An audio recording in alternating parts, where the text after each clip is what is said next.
ஜெய் ஸ்ரீராம். நம்ம ராமாயணம் ப்ரோக்ராமுக்கு இன்னொரு ஸ்வீட் பர்சன்டேந்து ஸ்வீட் பிளஸிங் மெசேஜ் வந்திருக்கு. அவர் தான் நம்ம வரத மாமா. 25 இயர்ஸா நந்தனா யூனிவர்சிட்டியில ப்ரொஃபஸரா இருந்து ரிட்டையர் ஆனவர். இப்போ தெந்திருப்பேரையில கொலைக்காதர் கோவிலுக்கு கைங்கரியம் பார்த்துட்டு இருக்கார். நிறைய படிச்சாலும் நிறைய விஷயங்கள் தெரிஞ்சாலும் அதை எதையும் வெளியே காமிச்சிக்க மாட்டார்.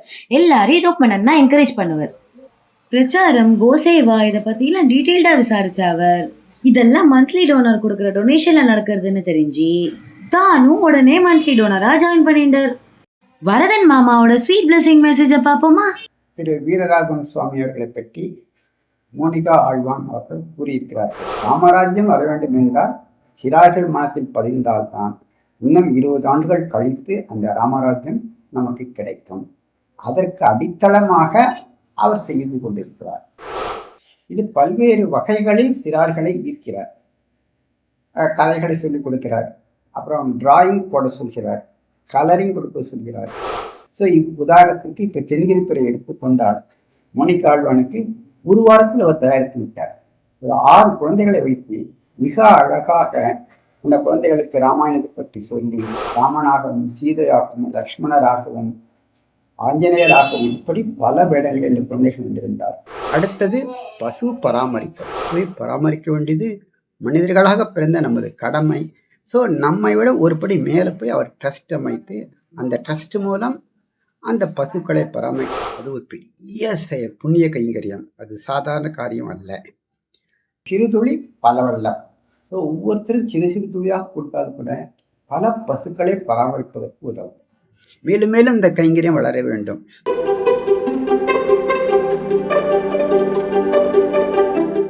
அனைவருக்கும் நமஸ்காரம்.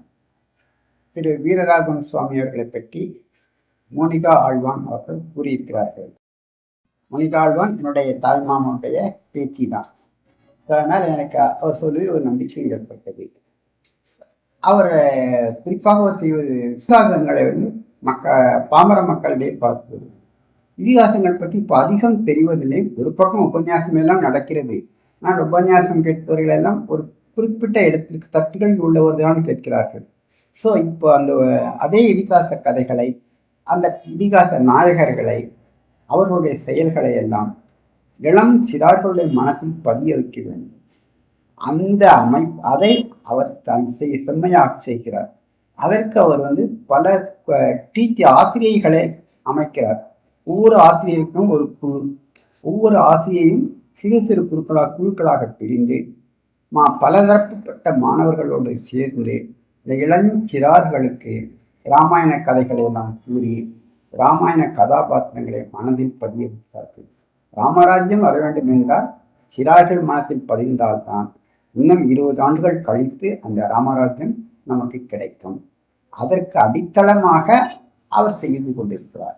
ஸோ அப்போ இது பரவ வேண்டும், எல்லா மக்கள் மத்தியில் பரவ வேண்டும், எல்லா குழந்தைகளும் வரணும். அப்போ இன்னும் நிறைய ஸ்டெப்ஸ் எடுக்க வேண்டி இருக்கிறது. ஸோ அந்த வகையில் நான் மோனிகாவையும் சுவாமியையும், சுவாமி கூட இருந்து சேவை செய்யும் ஜெயஸ்ரீ அவைகளையும் மிகவும் பாராட்டுகிறேன். ஸோ ஜெயஸ்ரீ வேற மாமா பேத்தி எனக்கு, இவள் மாது பிரவிதா மகள் பேத்தி, அவள் மாது பிதாமகன் பேத்தி. ஸோ ஜெயஸ்ரீயும் மிகுந்த ஒத்துழைப்பு புரிகிறார். ஸோ அந்த புஸ்தகம் எல்லாம் பார்த்தேன், மிகவும் நன்றாக இருந்தது. இந்த ஆசிரியர்கள் சிறு குழந்தைகளுக்கு சொல்லிக் கொடுக்கிறார்கள். அந்த ஆசிரியர்களுக்கு அமைப்பு சாரா மாதிரி புஸ்தகங்கள்லாம் கொடுத்து அவர்களுக்கு தெளிவுபடுத்தி கதாநாயகர்கள் பற்றிய வழக்கங்கள்லாம் சொல்லி அவர்கள் மூலம் சிறார்களுக்கும் போகிறார்கள். இது பல்வேறு வகைகளில் சிறார்களை ஈர்க்கிறார். கதைகளை சொல்லிக் கொடுக்கிறார், அப்புறம் டிராயிங் போட சொல்கிறார், கலரிங் கொடுக்க சொல்கிறார். இதெல்லாம் காணாது என்று அந்த குழந்தைகளை உதாரணத்திற்கு ராமாயண கதாபாத்திரங்களாகவே வேடம் பெற்று சொல்கிறார். ஸோ ஒவ்வொருவரும் ராமன் என்றால் யார், சீதை யார், லக்ஷ்மணர் யார், ஆஞ்சநேயர் யார், இப்படி முக்கியமான பாத்திரங்கள் எல்லாம் அந்த குழந்தைகளுக்கு சொல்லிக் கொடுக்கிறார்கள். எப்படி பாடம் சொல்லியிருக்கிறார்கள் என்றால் விளையாட்டு, பேச்சு போட்டி, சிறு சிறு விளையாட்டுகளை இந்த மூலம் குழந்தைகள் மனதில் பதியிருக்கிறார். ஒவ்வொரு குழந்தைகளுக்கும் கேள்வி ஞானம் கொடுக்கிறார். கேள்வி கேட்டு அந்த குழந்தைகளை பதில் சொல்ல வைத்து ஸோ இப்படி அந்த ராமாயண கதாபாத்திரங்களை பதிய வைக்கிறார்.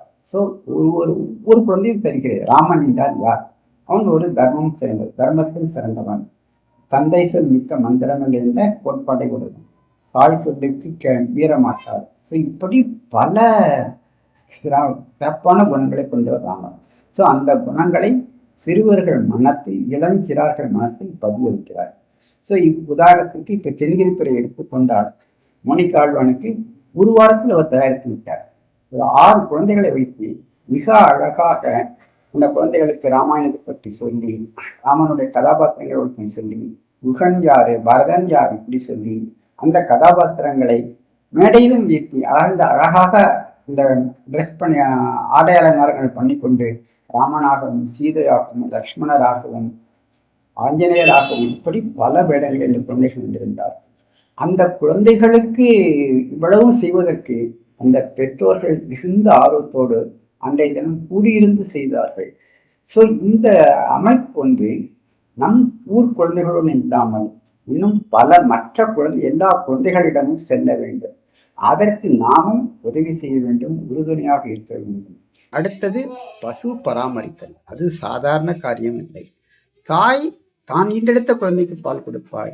ஆனா கோமாதா என்ன செய்கிறாள்? தன் கண்ணுக்குட்டிக்கும் கொடுக்கிறது, மற்ற குழந்தைகளுக்கும் கொடுக்கிறது பால். எப்படி பால் கொடுக்கிறது? வாங்க குடம் நிறைக்கும் வள்ளல் பெரும்பசுக்கள்னு ஆண்டாள் நாச்சியார் திருப்பாவையில் பாடியிருக்கிறாள். ஸோ கேட்க கேட்க கறக்க கறக்க பால் கொடுக்கிறது, தட்டாமல் பால் கொடுக்கிறது. ஸோ அப்படிப்பட்ட பசுவை பராமரிக்க வேண்டியது மனிதர்களாக பிறந்த நமது கடமை. ஸோ நம்மை விட ஒருபடி மேலே போய் அவர் ட்ரஸ்ட் அமைத்து அந்த ட்ரஸ்ட் மூலம் அந்த பசுக்களை பராமரித்தல் என்று சொல்வதை பசுக்களுக்கு ஒரு பாதுகாப்பு கொடுத்து அவர்கள் நோயிட்டு இருக்கும் பொழுது அந்த பசுக்கள் மீண்டும் எழுந்து இயல்பாக இருப்பதற்கு தகுந்தவாறு மருத்துவ உதவிகளை செய்வது. மருத்துவ உதவிகள் பல்வேறு விதமாக இருக்கும். அவர் அதற்கு ஒரு அமைப்பு வைத்து யார் யாரெல்லாம் கேட்கிறார்களோ அவர்களுக்கெல்லாம் மருத்துவ உதவி செய்து அப்படி பரப்பி கொண்டிருக்கிறார். அது ஒரு பெரிய செயல், புண்ணிய கைங்கரியம். அது சாதாரண காரியம் அல்ல. ஸோ இந்த அமைப்பிற்கு நாம் உதவி செய்தால் மிகவும் நன்றாக இருக்கும். ஸோ சிறுதுளி பலவல்ல. ஸோ ஒவ்வொருத்தரும் சிறு சிறு துளியாக கொடுத்தால் கூட பல பசுக்களை பராமரிப்பதற்கு உதவும். மேலும் மேலும் இந்த கைங்கரியம் வளர வேண்டும். ஸோ அந்த வகையில் நானும் என்னை ஈடுபடுத்தி கொண்டு ஒவ்வொரு மாதமும் கடந்த மாதத்திலேருந்து கொடுக்கிறேன். ஸோ ஒரு சிறிய அமௌண்ட்டு. ஸோ அவள் சொன்னது அதை எவ்வளோ வேணாலும் நீங்கள் கொடுக்கலாம் அப்படின்னு என்னிடம் சொன்னாள். ஸோ நானும் அதே போல் ஒரு மாதம் அந்த கைங்கரியத்திற்கு செய்கிறேன். பசுக்கள் பராமரிப்பது என்றால் அதுக்காக கோசேவா என்று வைத்து நடப்பதல்ல.